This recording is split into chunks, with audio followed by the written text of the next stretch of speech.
ఇప్పుడు ఒకటేమో జీవన విద్య, ఒకటేమో మరణ విద్య. పశువులకు జీవన విద్యనే ఉంది కానీ మరణ విద్య లేదు. ఆ జీవన విద్య కూడా ఫిక్స్, అది ఏం తినాలో గదే తింటుంది. మనం తిన్నట్టు ఇష్టం ఉన్న ఇడ్లీలు చేసుకునేది, ఇష్టం ఉన్న దోశలు చేసుకునేది, ఇష్టం ఉన్న స్వీట్లు చేసుకునేది, ఇష్టం ఉన్న బజ్జీలు చేసుకునేది, ఏమి మళ్ళీ అరగకపోతే డాక్టర్ దగ్గరికి పోయేది, వాటికి ఏమి లేదు. ఇక అర్థమైందా? వాటికి ఏమో దేవుడు పెట్టిండిగా, గడ్డి తింటే గడ్డి తింటాయి, కూరగాయలు తింటే కూరగాయలు తింటాయి, ఏం తినాలనో కందగుడ్డలు తింటే కందగడ్డ, ఏమో అవే పెట్టిండు అనమాట. దాన్ని ఏదో జీవితం కోసం కాబట్టి జీవన విద్య అంటారు. అది వేటాడతాయి, ఏదో చేస్తాయి. ఇంకోటి మరణ విద్య, అంటే చనిపోయినప్పుడు ఏ విధంగా మరణించాలా అనేది. చచ్చిపోయినప్పుడు మీరందరూ ఎట్లా చచ్చిపోతారు చెప్పండి? ఇప్పుడు పశువులు, పక్షులు, క్రిములు, కీటకాలు శరీరాన్ని త్యాగం చేస్తాయి. ఎందుకు త్యాగం చేస్తాయి? ఏదో యాక్సిడెంట్ వల్లనో, ఏదైనా జబ్బు వచ్చో, లేకపోతే ముసలితనం వచ్చో, ఏదో ఒక కారణం వల్ల శరీరం అయితే త్యాగం చేయాల్సిందే. చేయమా? పశువులు ఏం చేస్తాయి? అవి కూడా అంతేనా? ఇంకేదైనా ఉంటుందా? మీకు ఏదైనా తెలిసింటే చెప్పండి. అవి ఎట్లా చేస్తాయో మనం కూడా గట్లే చేస్తాయి. కాకపోతే మనం కొంచెం రోగం వచ్చినప్పుడు ఆ మందులు ఈ మందులు తిని కొంచెం 10 రోజులు ఎక్కువ బతుకుతాం. అవి కొంచెం కొద్ది రోజులు తక్కువ బతుకోవచ్చు, ఎక్కువ బతుకోవచ్చు, వాళ్ళ ఆరోగ్యాన్ని బట్టే. సత్య విధానం మాత్రం అందరికి ఒకటేనా కాదా? అదనమాట. అయితే మరి మనిషికి మాత్రం కొంచెం వేరే ఉంది. మనిషికి మాత్రము వేరే ఉంది. ఓం వాయురనిలం అమృతం అతేదం భస్మ అంతగం శరీరం ఓం క్రతోస్మర కృతగముస్మర క్రతోస్మర కృతగముస్మర. మనం చనిపోయినప్పుడు శరీరము కట్టెలు వేసి తగలబెడితే పోతుంది. మూడో రోజు పోతే ఏముంటుంది అక్కడ? భస్మ అంతం, ఇంత భస్మం తప్ప ఏమి ఉండదు. మరి జీవుడు ఏడికి పోయిండు? జీవుడు ఏడికి పోయిండు అంటే ఏడికి పోయిండంటే మరి దేని మీద కోరిక ఉంటే ఆడికి పోతారంట. దేని మీద? అంత్యకాలేచ, చనిపోయే సమయంలో మనకు దేని మీద కోరిక ఉంటే అక్కడికి పోతాం అన్నమాట.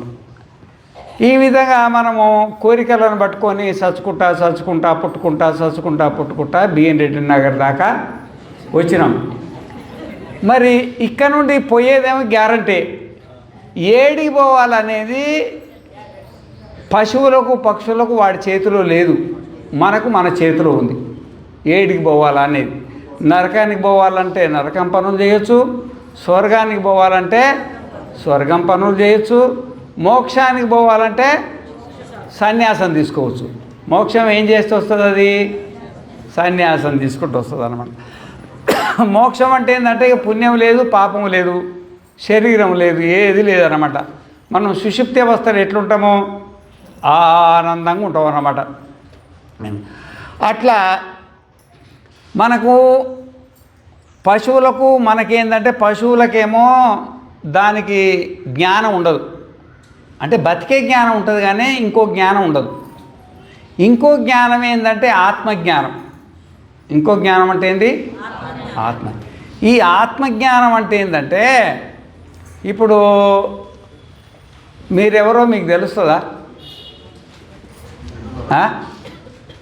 ఇప్పుడు నువ్వు మెడలో తువలేసుకున్నావు కదా, నువ్వు లేచి నిలబడు.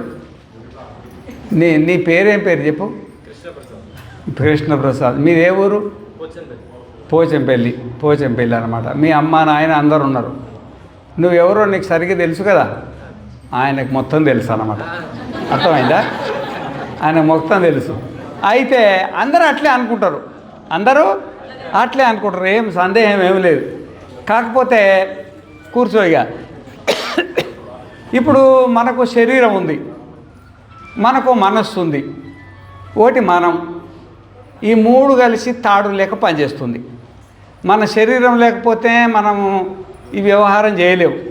మన మనస్సు లేకపోయినా మనం ఏమైనా చేయగలుగుతామా? చేయలేము. అసలు మనం లేకపోయినా ఏమైనా చేస్తామా? చేయలేము. అయితే మన శరీర జ్ఞానం ఉంది.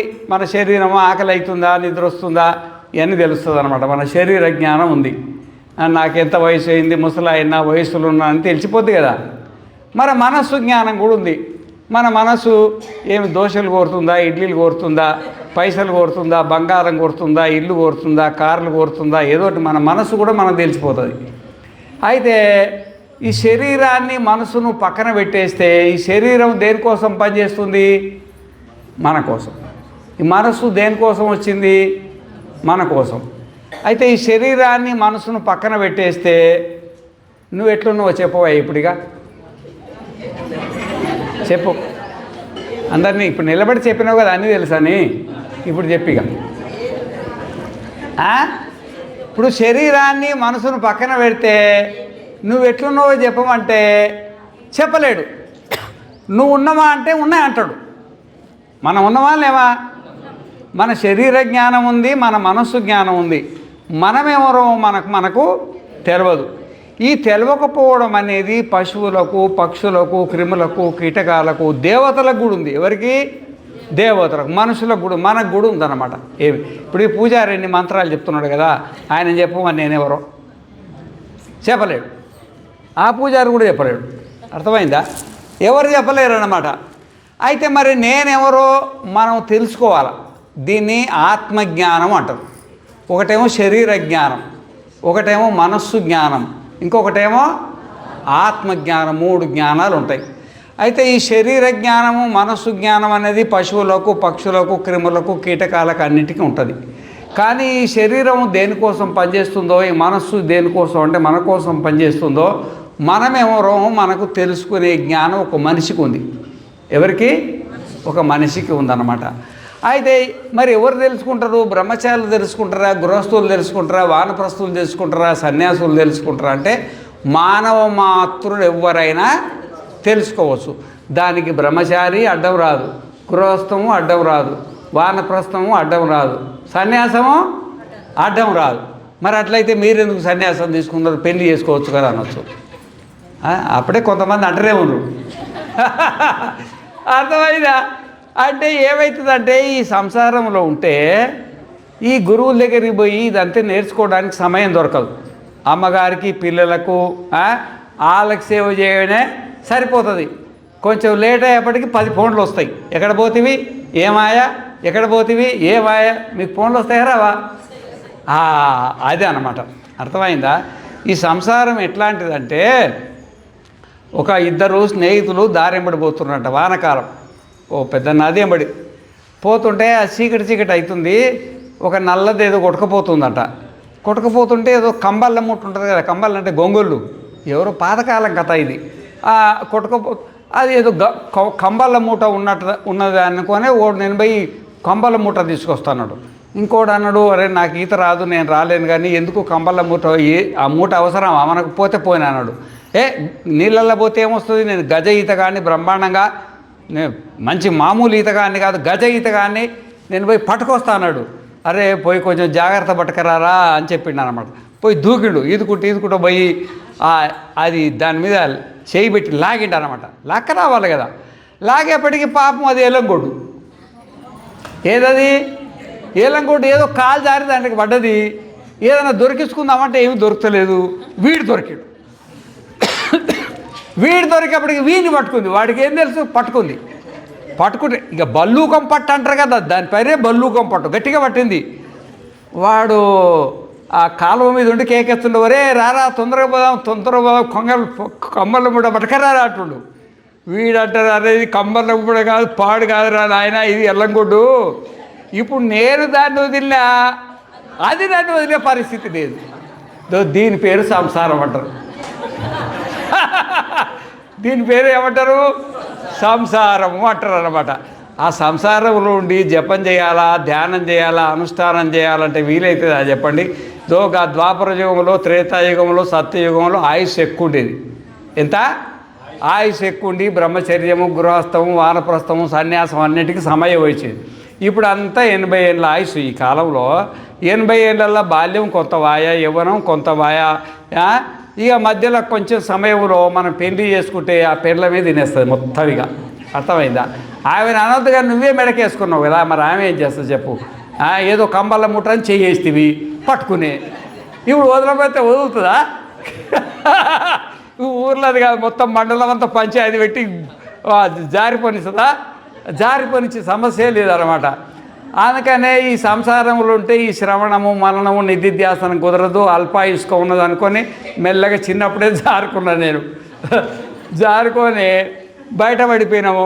బయటపడిపోయి ఏదో మా గురువుల దగ్గర పోయినాము. ఆ నుండి కాశీకి పోయినాము. కాశీకి పోయి ఆ కాశీలో అక్కడ సాంఖ్య దర్శనం కానీ, యోగ దర్శనం కానీ, న్యాయ దర్శనం కానీ, వైశేషిక దర్శనం కానీ, వేదాంత దర్శనం కానీ, పూర్వమీమాంసం కానీ, దాంట్లో మళ్ళీ వ్యాకరణం ఒకటి, జ్యోతిష్యం ఒకటి, నిరుక్తం ఒకటి, ఛందస్సు ఒకటి, ఇవన్నీ అవసరమే అన్నమాట. అవన్నీ పట్టుదలతోటి మాకు అప్పుడు ఆ చిన్నపిల్లోడు అప్పుడైతే మాకంత పట్టుదల ఉండేది. ప్రపంచం మీద ఏం ఉండేది కాదనమాట. తిండి దొరకకున్నా సరే రోజు 16 గంటలు కంపల్సరీ చదివేది నేనైతే. 16 గంటలు అంతే, దాన్ని తక్కువ ఎప్పుడు చదివి నాకు జ్ఞాపకాలు లేదు. అట్లా కష్టపడి చదువుకునే. దేనికోసం చదువుకున్నాం ఇదంతా? దేనికోసం చెప్పండి? ఆత్మజ్ఞానం కోసం అన్నమాట.